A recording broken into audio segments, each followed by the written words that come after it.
Budget సమావేశాలు తూతూ మంత్రంగా నిర్వహించారని ఎమ్మెల్యే పాయల్ శంకర్ విమర్శించారు. శాసనసభలో తమ గొంతు నొక్కారని ప్రశ్నించకుండా ప్రభుత్వం కట్టడి చేసిందని ఆయన మండిపడ్డారు. స్పీకర్ అవకాశం ఇచ్చినా మంత్రులు తమపై ఎదురుదాడి చేశారని ఆరోపించారు. విమర్శ వచ్చిన నలుగురు మంత్రులు లేచి సరైన రీతిలో సమాధానం ఇవ్వాల్సింది పోయి ఎగతాళి చేసే విధంగా మాట్లాడడం, ఎదురుదాడి చేసే విధంగా మాట్లాడడం.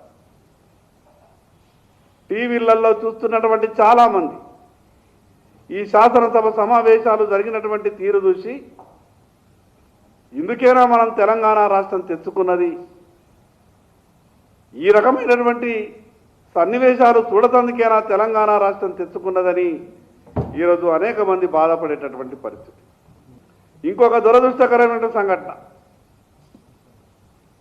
జాతీయ గీతాన్ని వందే మాతరంని అవమానపరిచినటువంటి ఎంఐఎం ఎమ్మెల్యేల మీద చర్యలు తీసుకోవాలని భారతీయ జనతా పార్టీ పట్టుబడితే వాయిదా తీర్మానం ఇస్తే ఈరోజు దేశాన్ని అగౌరవపరిచినటువంటి వ్యక్తుల మీద చట్టరీత్యా చర్యలు తీసుకుని వాళ్ళని డిస్క్వాలిఫై చేయాలని భారతీయ జనతా పార్టీ పట్టుబడితే వాళ్ళని డిస్క్వాలిఫై చేసేటటువంటి సంగతి దేవుడెరుగు. వాళ్ళని ప్యానెల్ స్పీకర్ మీద కూర్చోబెడతారు. ఇది దేశానికి అవమానకరం. ఎక్కడ ప్రభుత్వం మీద